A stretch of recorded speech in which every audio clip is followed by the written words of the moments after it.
Assalomu alaykum, aziz tomoshabinlar. Bugun siz bilan juda muhim, har birimizga bevosita taalluqli bo'lgan bir masalani muhokama qilamiz. Bir maydan boshlab joriy etilayotgan yangi hukumat farmoni tufayli sizning hayotingizda katta o'zgarishlar yuz berishi mumkin. Gap shundaki, endilikda jarimalarimizni onlayn ravishda aniqlash va undirish mexanizmi kuchaytirilmoqda va bu jarayon avtomatlashgan tus olmoqda. Natijada, agar e'tiborli bo'lmasak, katta miqdordagi qarzdorlikka duch kelishimiz hech gap emas. Bu ma'lumot kritik darajada muhim va har bir fuqaro uchun dolzarbdir. Shu sababli bu video siz uchun juda muhim. Kanalimizga hoziroq obuna bo'ling va ushbu videoga like bosing, chunki keyingi daqiqalarda hayotingizni yengillashtiradigan va sizni ortiqcha xarajatlardan xalos etadigan sirlarni ochib beraman.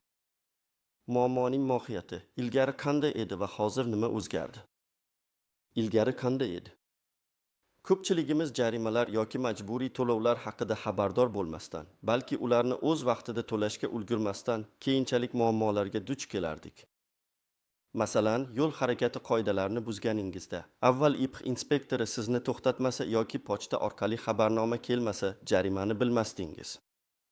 Yoki kommunal xizmatlar uchun to'lovlar uzoq vaqt qolib ketardi. Faqatgina ma'lum bir muddat o'tib, uyimizga qo'ng'iroq qilinganda, elektr yoki gaz ta'minoti uzilganda, yoki eng yomoni sud qarori kelganda bilib qolardik.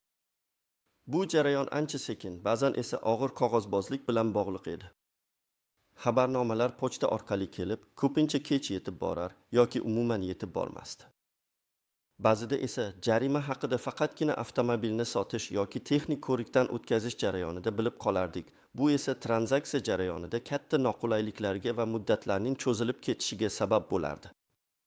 Natijada odamlar o'zlariga qo'yilgan jarimalar yoki yuzaga kelgan qarzdorliklar haqida bilmay turib, ularning muddati o'tganligi uchun qo'shimcha penya va foizlar bilan to'lashga majbur bo'lishardi.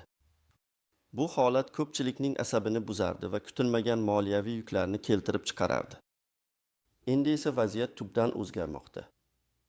Bir maydan boshlab kuchga kirayotgan yangi hukumat qarori Majburiy ijro byurosi (MIB) va boshqa vakolatli organlarga onlayn rejimda, ya'ni raqamli platformalar orqali jarimalarni aniqlash, ularni solishtirish va hatto undirish bo'yicha keng imkoniyatlar yaratmoqda. Bu degani sizga qo'yilgan har qanday jarima yoki majburiy to'lov, masalan, yo'l harakati qoidalarini buzganlik, kommunal xizmatlar uchun qarzdorlik, soliqlar yoki hatto ma'muriy huquqbuzarliklar uchun jarimalar endilikda maxsus avtomatlashgan tizimlar orqali aniqlanadi va qayd etiladi. Va eng muhimi, bu ma'lumotlar tezda tegishli organlarga, shu jumladan MIBga yetib boradi. Agar siz o'z vaqtida jarimani to'lamasangiz yoki qarzdorlikni bartaraf etmasangiz, qisqa muddat ichida sizning bank hisob raqamingizdan mablag'ni yechib olish yoki boshqa majburiy choralar ko'rish huquqiga ega bo'lishadi. Bu avtomatlashgan tizim odam omilini minimallashtiradi va jarayonni sezilarli darajada tezlashtiradi. Shuning uchun bilmasdim degan bahona endi ish bermaydi. Har birimiz bu o'zgarishlarga tayyor bo'lishimiz shart. Aks holda jiddiy moliyaviy muammolarga duch kelishimiz mumkin. Batafsil tahlil: nimalarni bilish kerak, kim xavotir olishi kerak va kim xavotir olmasa ham bo'ladi. Keling, endi ushbu yangi tizim qaysi turdagi jarimalar va qarzdorliklarga taalluqli ekanligini, kimlar ayniqsa ehtiyot bo'lishi kerakligini va kimlar nisbatan xotirjam bo'lishi mumkinligini batafsil ko'rib chiqamiz. Birinchidan, onlayn aniqlanadigan va undiriladigan jarimalar va to'lovlar qatoriga asosan quyidagilar kiradi. 1. Yo'l harakati qoidalari buzilishlari. Bu eng keng tarqalgan holat.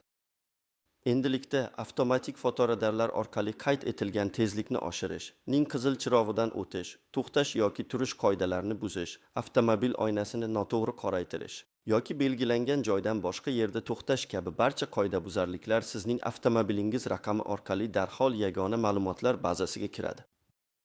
Masalan, Toshkent shahrida va boshqa yirik shaharlarda o'rnatilgan minglab kameralar avtomatik rejimda ishlaydi. Avval bu jarayon ham sekinroq edi. Jarima haqida xabarnoma kelishini kutish kerak edi. Endi esa ma'lumot bazalari bir-biri bilan integratsiya qilinmoqda. Bu esa ma'lumot almashinuvini tezlashtiradi va jarimani to'lash muddati o'tganligi bilanoq ma'lumot MIBga yuborilishini ta'minlaydi. 2. Kommunal to'lovlar bo'yicha qarzdorliklar. Suv, gaz, elektr energiyasi, isitish va chiqindi tashish uchun to'lovlar doimiy ravishda monitoring qilinadi. Ilgari qarzdorlik katta miqdorga yetmaguncha yoki ma'lum bir muddat o'tmaguncha hech kim sizni bezovta qilmasdi. Xabar kelishi ham ancha vaqt talab qilardi. Endi esa tizimda belgilangan minimal muddat o'tishi bilanoq odatda 60-90 kun ma'lumot avtomatik tarzda majburiy ijro organlariga yetib borishi mumkin.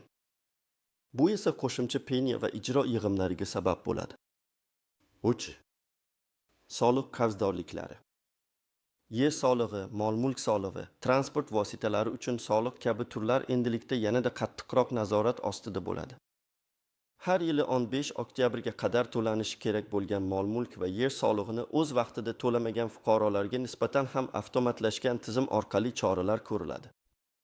Soliq qonunchiligida belgilangan muddat o'tishi bilanoq qarzdorlik uchun penya hisoblanadi va ma'lumot MIBga yuboriladi. 4. Boshqa ma'muriy jarimalar. Masalan, jamoat joylarida tartibni buzish, chekish taqiqlangan joyda chekish yoki mayda bezorilik kabi huquqbuzarliklar uchun qo'yilgan jarimalar ham bu ro'yxatga kiradi. Agar sizga profilaktika inspektori tomonidan biror sababga ko'ra jarima solingan bo'lsa va siz uni unutib yuborgan bo'lsangiz, bu ma'lumot ham umumiy bazada aks etadi va belgilangan muddat o'tganidan keyin ijroga qaratilishi mumkin. Kimlar ko'proq xavotir olishi kerak? Aslida har birimiz. Lekin ayniqsa avtomobil egalari, tadbirkorlar, ijaraga beruvchilar va ko'p mulkka ega bo'lgan shaxslar bu borada yanada ehtiyotkor bo'lishlari lozim. Chunki ular jarima va to'lovlar bilan ko'proq duch kelishadi. Masalan, sizning nomingizda bir nechta avtomobil yoki ko'chmas mulk bo'lsa, har bir obyekt bo'yicha qarzdorlikni kuzatish yanada murakkablashadi va e'tibor talab qiladi. Tadbirkorlar esa soliqlar va boshqa majburiy to'lovlarni o'z vaqtida to'lashga mas'uldirlar. Har qanday kechikish biznes faoliyatiga salbiy ta'sir ko'rsatishi mumkin. Kimlar esa nisbatan xotirjam bo'lishi mumkin. Faqatgina o'z to'lovlarini doimiy ravishda o'z vaqtida amalga oshiradigan, jarimalarga befarq bo'lmaydigan mas'uliyatli fuqarolar. Lekin shuni ham unutmangki, ba'zida texnik xatolar tufayli ham qarzdorlik paydo bo'lishi mumkin yoki siz unutib qo'yishingiz ehtimoli bor. Shuning uchun ham hammamiz hushyor bo'lishimiz va vaqti bilan o'zimizning qarzdorliklarimizni tekshirib turishimiz kerak. Endi esa ba'zi aniq misollar bilan bu holatlarni tahlil qilaylik, raqamlarga e'tibor bering. Birinchi misol, yo'l harakati jarimasi. Faraz qilaylik, siz erta tongda ishga shoshilib ketayotgan edingiz va shaharning markaziy ko'chalaridan birida ruxsat etilgan tezlikni 20 km/soatga oshirib yubordingiz. Kamera buni avtomatik tarzda qayd etdi va ma'lumotni bazaga kiritdi. O'zbekiston Respublikasi Ma'muriy javobgarlik to'g'risidagi kodeksiga ko'ra, tezlikni 20 km/soatdan 40 km/soatgacha oshirish bazaviy hisoblash miqdorining BXM 1 barobardan 3 barobargacha jarima solishga asos bo'ladi. Hozirgi kunda BXM 340 so'mni tashkil etadi. Demak, sizga 340 so'mdan 2 so'mgacha jarima solinishi mumkin. Aytaylik, sizga BXMning 1 barobari, ya'ni 340 so'm jarima solindi. Agar jarima sizga kelgan kundan boshlab 15 kun ichida to'lasangiz, qonunchilikka ko'ra 30 chegirma bilan, ya'ni 238 so'm to'lashingiz mumkin. Bu juda katta iqtisod. Ammo siz bu jarimadan xabarsiz bo'lsangiz yoki esdan chiqarib qo'ysangiz va 60 kun ichida to'lamasangiz, endi bu ma'lumot avtomatik tarzda MIBga o'tadi. MIB esa sizning bank hisobingizdan jarima miqdorini, ya'ni 340 so'mga qo'shimcha ravishda ijro yig'imini, odatda undiriladigan summaning 5-10 miqdorida avtomatik ravishda yechib olish huquqiga ega bo'ladi. Bu degani sizning bank kartangizdagi 340 so'm va undan ortiq mablag' birdaniga ogohlantirishsiz yechib olinishi mumkin. Tasavvur qiling, sizning maoshingiz kartangizga kelishi bilan bu mablag' yechib olindi va sizning oilaviy budjetingiz, rejalaringiz buzildi, shunchaki o'z vaqtida tekshirmaganingiz uchun. Ikkinchi misol, kommunal qarzdorlik. Siz yashaydigan xonadonda suv hisoblagichi o'rnatilgan, lekin siz oxirgi 3 oy davomida ko'rsatkichlarni topshirmadingiz va to'lovlarni amalga oshirmadingiz. Har oy uchun o'rtacha 50 so'm to'lov deb hisoblasak, jami 150 so'm qarzdorlik yig'ilgan. Eski tizimda suv ta'minot sizga avval ogohlantirish xati yuborardi, keyin esa xizmatni o'chirish bilan tahdid qilardi. Ammo yangi tartibga ko'ra, ma'lum bir muddat, masalan 60 kun ichida bu qarzdorlik bartaraf etilmasa, ma'lumot avtomatik ravishda ijro organlariga yuboriladi. Endi sizning 150 so'm qarzdorligingizga qo'shimcha ravishda penya, masalan, har bir kechiktirilgan kun uchun butun 4 dan va ijro yig'imi bilan undiriladi. Penya miqdori agar 60 kun kechikkan bo'lsa, 150 butun 63 so'm. Ijro yig'imi esa 150 so'mning 10 ya'ni 15 so'm bo'lsin. Umumiy hisobda siz 150 3615 168 600 so'm to'lashingizga to'g'ri keladi va bu mablag' ham sizning hisobingizdan majburiy tartibda yechib olinishi mumkin. Bu esa sizning dastlabki 150 so'mingizdan ancha ko'pdir. 3-chi misol, soliq qarzdorligi. Sizda katta hovli va unda qurilgan bir nechta imorat bor. Har yili 15 oktyabrgacha mol-mulk va yer solig'ini to'lashingiz kerak. Tasavvur qilaylik, 2023 yil uchun umumiy soliq summasi 2500 so'mni tashkil etdi. Sizning esingizdan chiqib qoldi yoki siz vaqtincha chet elda edingiz. Eski tizimda soliq inspeksiyasi sizga eslatmalar yuborishi mumkin edi. Yangi tizimda esa 15 oktyabrdan keyin har bir kechiktirilgan kun uchun penya hisoblanadi. Masalan, O'zbekiston Respublikasi Soliq kodeksining 110 moddasiga muvofiq har bir kechiktirilgan kun uchun butun 33 dan. Agar siz bir maygacha bu qarzdorlikni bartaraf etmasangiz, ya'ni 2024 yil may oyiga qadar bu qarzdorlik avtomatik ravishda MIBga yuboriladi. MIB sizning bank hisobingizdan 2500 so'mga qo'shimcha penya, masalan, 15 oktyabrdan 1 maygacha bo'lgan 198 kun uchun 2500 butun 198 163 350 so'm va ijro yig'imini, masalan, undiriladigan summaning 10 ya'ni 250 so'm yechib olishi mumkin. Umumiy hisobda siz 2500 163 350 250 29 113 350 so'm to'lashingizga to'g'ri keladi. Ko'ryapsizmi, o'z vaqtida to'lanmagan 2,5 million so'm qanday qilib deyarli 3 million so'mga aylanib ketishi mumkin. Qoidadan istisnolar, noaniq holatlar va e'tibordan chetda qolishi mumkin bo'lgan jihatlar. Bu yangi tizim ham hamma narsaga birday taalluqli emas. Masalan, ba'zi mayda ma'muriy huquqbuzarliklar yoki shaxsiy kelishuvga asoslangan qarzdorliklar, masalan, qo'shnidan olgan qarz, bu tizimga tushmaydi. Hozircha tizim asosan davlat organlari tomonidan belgilangan jarimalar va majburiy to'lovlarni qamrab oladi. Ba'zi holatlarda jarimaning miqdori juda kichik bo'lsa, masalan, haqning butun 5 barobardan kam bo'lsa, uni avtomatik ijroga yuborish tartibi hali to'liq aniqlashtirilmagan bo'lishi mumkin. Lekin baribir kichik jarimalarni ham e'tiborsiz qoldirmaslik kerak, chunki ular ham vaqt o'tishi bilan kattalashi mumkin. Quyidagi holatlarga alohida e'tibor berish lozim. 1. Texnik xatolar. Har qanday avtomatlashgan tizimda texnik xatolar bo'lishi mumkin.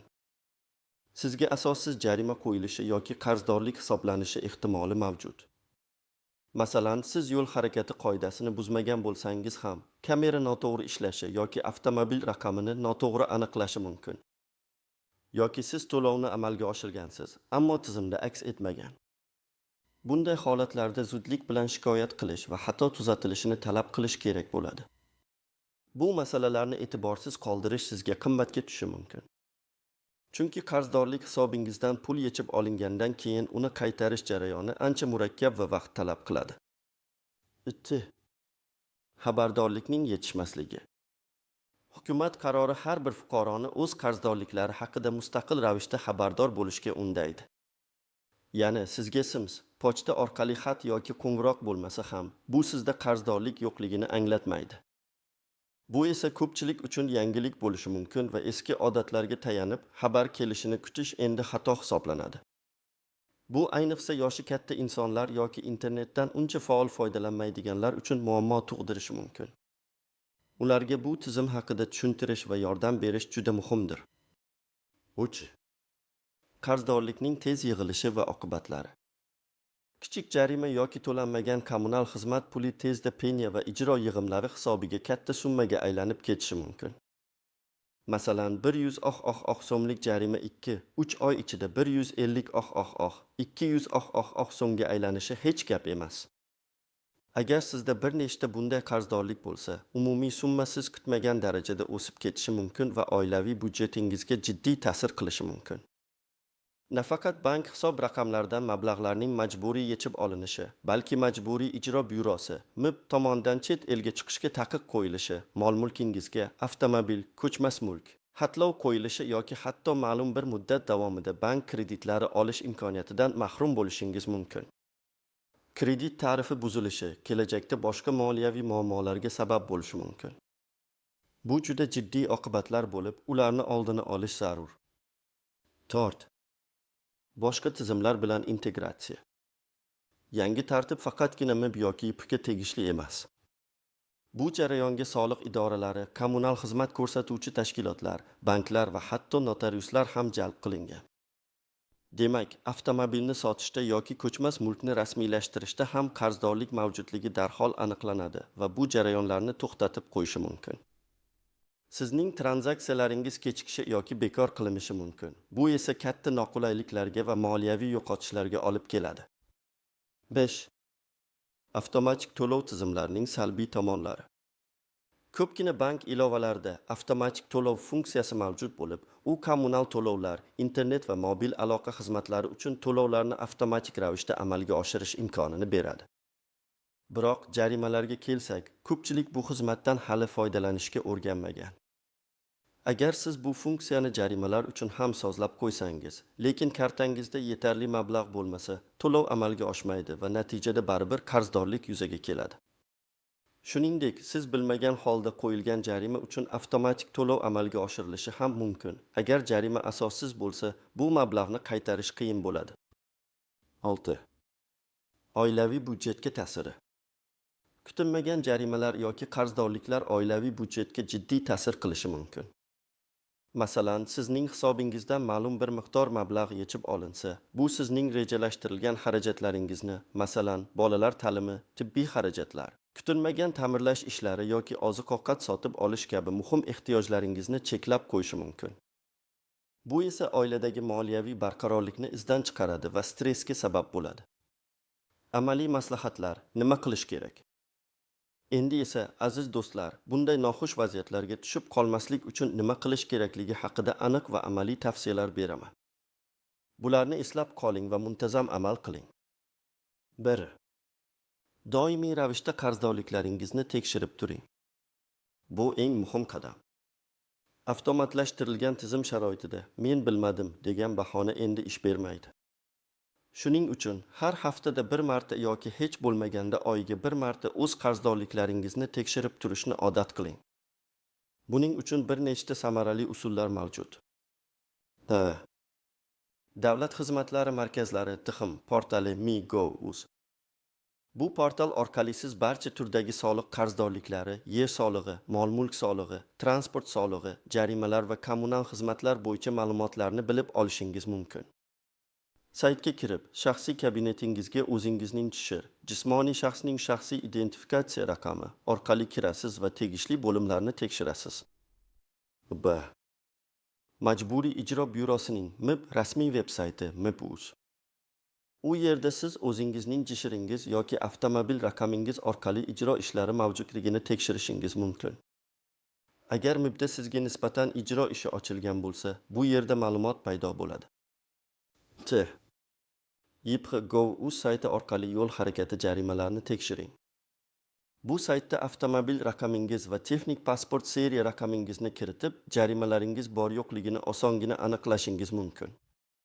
Bu sayt ayniqsa avtomobil egalari uchun juda muhim. D. Bank ilovalari va mobil to'lov xizmatlari.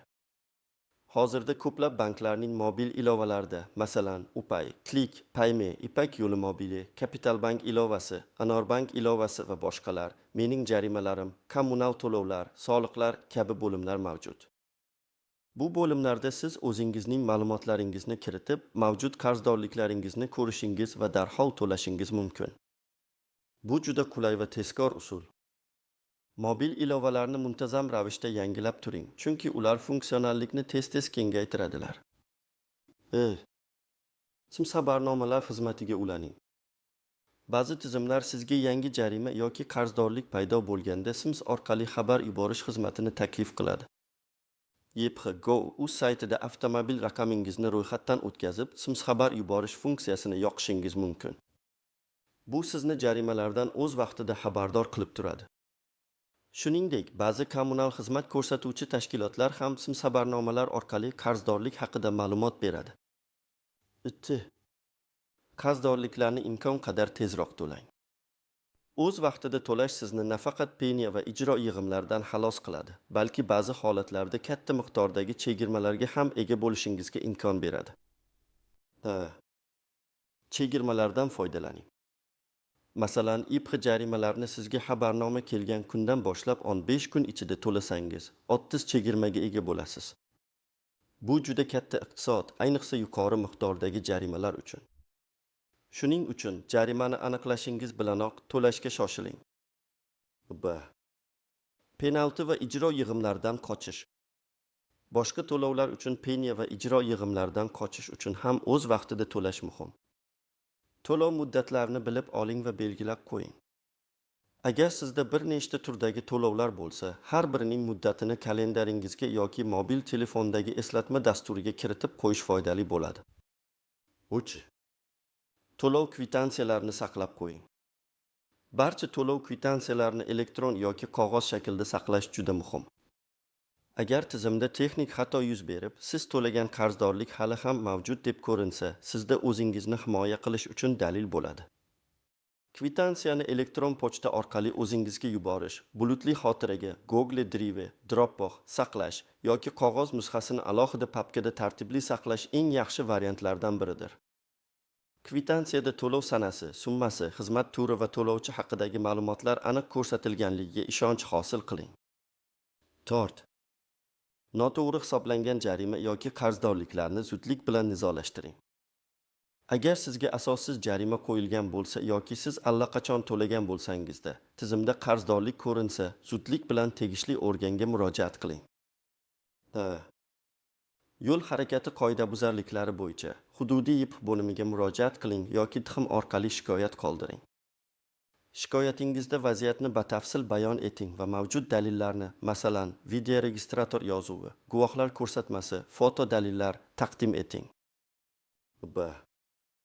Kommunal to'lovlar bo'yicha xizmat ko'rsatuvchi tashkilotga suv ta'minot, gaz ta'minot, elektr tarmoqlar, issiqlik manbai murojaat qiling. To'lov kvitansiyalaringizni taqdim eting va vaziyatni tushuntiring. Agar muammo hal bo'lmasa, yuqori turuvchi tashkilotlarga yoki xalq qabulxonalariga murojaat qilish huquqiga egasiz. Soliqlar bo'yicha hududiy soliq inspeksiyasiga murojaat qiling.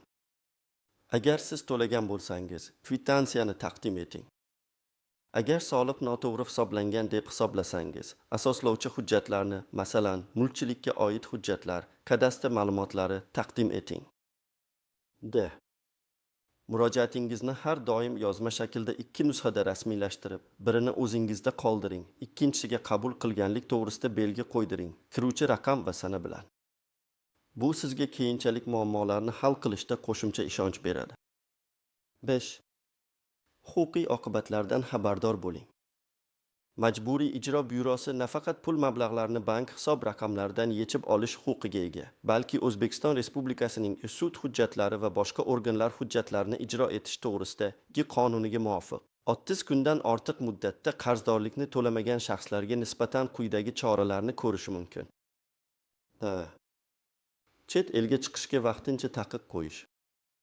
Bu ish safari, dam olish yoki boshqa sabablar bilan chet elga chiqishni rejalashtirgan shaxslar uchun katta muammo tug'diradi. Avtomobilga xatlov qo'yish va transport vositasini boshqarish huquqini cheklash.